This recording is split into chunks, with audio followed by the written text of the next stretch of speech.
আসসালামু আলাইকুম, আশা করি সবাই ভালো আছেন। মনে হইতেছে বৃষ্টি পড়তেছে। তো সকালবেলায় আমরা আমাদের একটা জমিতে যাচ্ছি। এই শীতের ভিতরে লোকজন আরও 1 ঘন্টা আগে থেকে কাজ করতেছে, ভাবা যায়। হ্যাঁ, তো কাজ করলে মনে হয় গরম লাগে, তাই না? তো আমরা এখন যাইতেছি আমাদের একটা মরিচের জমিতে। আপনাদেরকে বলছিলাম যে আমাদের প্ল্যান হচ্ছে মশলা বিক্রি করা। আর মশলা বলতে হলুদ, মরিচ, ধনিয়া। এর মধ্যে অলরেডি আমার হলুদের উৎপাদন আছে, আর ধনিয়ার উৎপাদন আমরা আরও আগের থেকেই করি, নিজেদের খাওয়ার ধনিয়া। তবে কাঁচামরিচটা বা মরিচটা এবার প্রথম। তো এখানে আমরা একটা জমিতে প্রায় 50% জমিতে মরিচ লাগাইছি, কুয়াশায় দেখা যাচ্ছে না। তো 3 জনে এসে কাজ করতেছে এই কুয়াশার ভিতরে।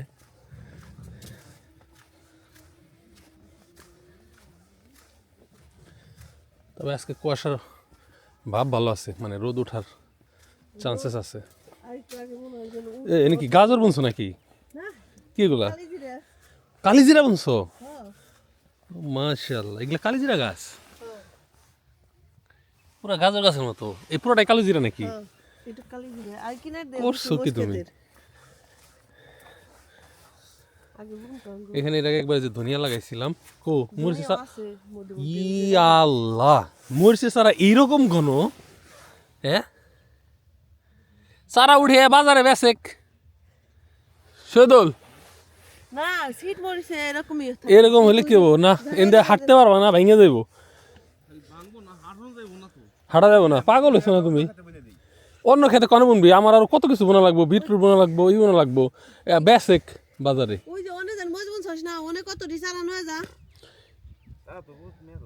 তারপরে অনেক একটু ঘন করে বনে থাকা যা সারা এখন বাঁশ দেওয়া লাগবো, বাঁশ দিয়ে ফালাই দেওয়া লাগবো, অথবা হ্যাঁ দৌড় এনে মরিচ হবো না, খালি মরিচের ঘাস হবো। এটা তো মরিচের শাক হয়েছে। মরিচের শাক নেবেন নাকি কেউ?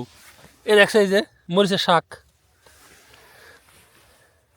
কেমন করে ছিটাইছা?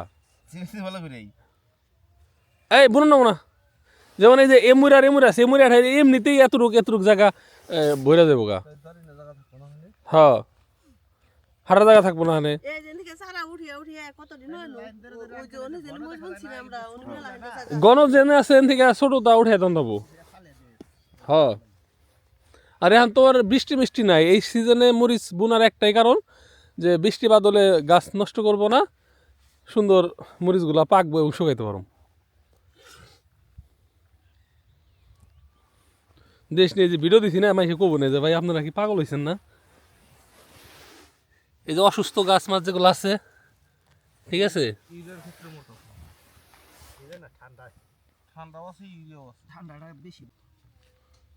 আর এরকম লাইন হয়েছে কেমনি? তোরাকে লাইন ধরে ছিড়াইছ না? হ্যাঁ, মই এই যে মই হইলো ই হয়ে গেছে কেন? হ্যাঁ, না আমি বুঝা ফেলাইছি কি হয়েছে ঘটনা। সিটান ভালো হয় নাকি ওই যে ওই তেল আমাকে বাড়তে এনে কাম শিখতাছে সিটান অবশ্যই সিটান ভালো হয় নাই, 1 নম্বর। 2 নম্বরে দেখছে ওই মই দিয়ে যে জায়গায় ভিট হয়েছে না, ওখানে একটু পানি হয়েছে, উনকট দিয়ে হয়েছে, আর এই দিয়ে বেশি মরছে। ঠিক আছে, মানে জেনে জেনে চাকার লাইন হয়েছে, ওখানে একটু গর্ত হয়েছে, ওই গর্তে পানি জমছে।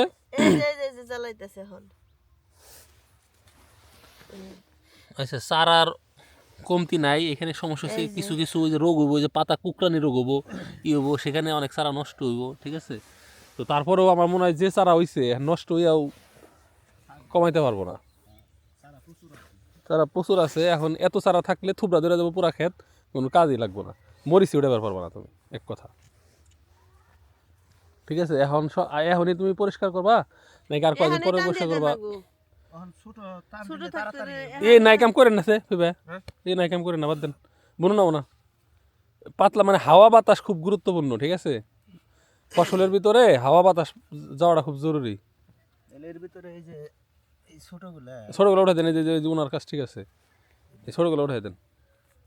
ছোটগুলা দিলে তাহলে মোটামুটি তাও ঘন হয়ে যায়। এই ধনে পাতাগুলো লাগাইছিলাম হলো আরো 3-4 মাস আগে, তখন হয় নাই, এখন হয়েছে। নিরানের সময় লেগে ফালিয়ে দিই এই যে এগুলো না, এই যে যেটা নাও, এই যে এটা নাও, ছোটটা। বড়টা নিম না, বড়টা তো ফুলে গেছে। এই যে নাও,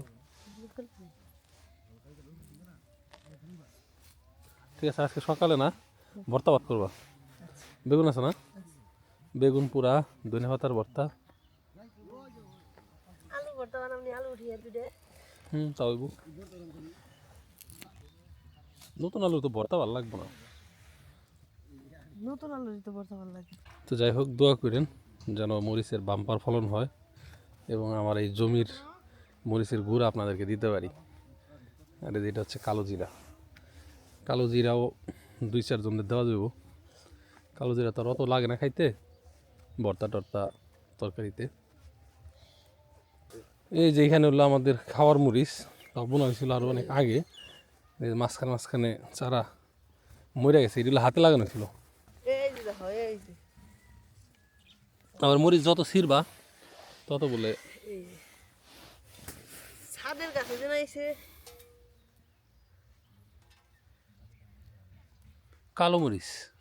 এটা তো ঝাল বেশি।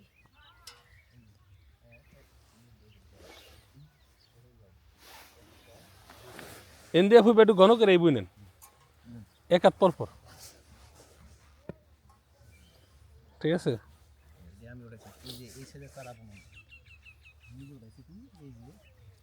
রসুন পাতা ভর্তা বানাবে না?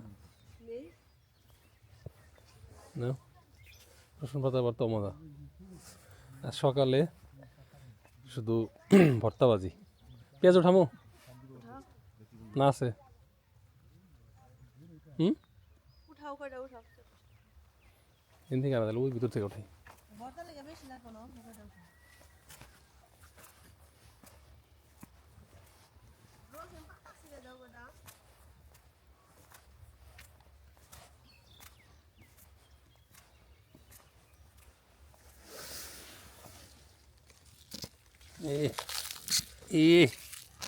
এই অবস্থা। ও পেঁয়াজ তো হইছে আবার একেবারে বিগ সাইজ। শম্পা ঘাস আটকে গেল, মাসাল্লাহ পেঁয়াজ তো 2টা হইলেই না তরকারি দিতেছে। একদিনে পেঁয়াজ মইরা গেছে। ওই শম্পা, এই জায়গার পেঁয়াজ তো 2 দিন পরে খুঁজে পাওয়া যাবো না। এ না দেখে দাও, টান দেওয়া লাগলে গাছ ছিঁড়া হে। আর এই দেখো কিরম মোটা হয়েছে, আর নিচ থেকে দুইটা টান দেন নাই গোড়া থেকে। বুঝছো না? 3 পেঁয়াজ এনে একটা খেয়ে দেবো। ওইসে ভর্তা নিয়ে রান্না করো। আল্লাহ, চলো তাহলে।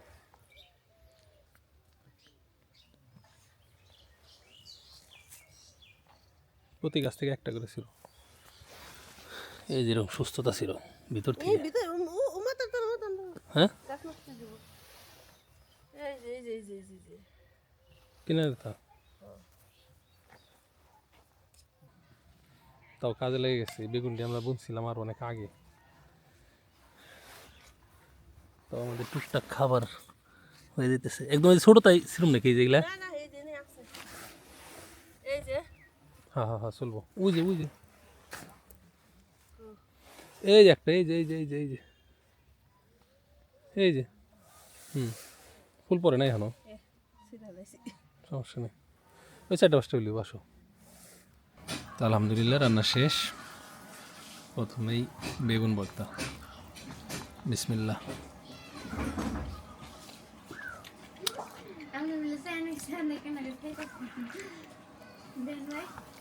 এটা কি শম্পা? কোনটা? ওর একটা রসুন পাতা, একটা ধনে পাতা না?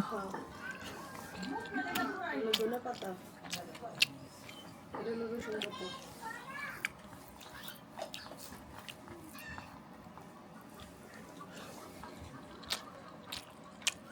তিনটাই বেস্ট। হালকা একটু ঘি দাও। এই ভর্তা দিয়ে ঘি, গরম ভাতের সাথে শীতের মধ্যে ঘি সবসময় ভালো লাগে, তবে ঘিটা আলু ভর্তার সাথে বেশি যায়, তাই না? তুমি খাবা? খেতে চাও? এই মা শরম পেতেছে।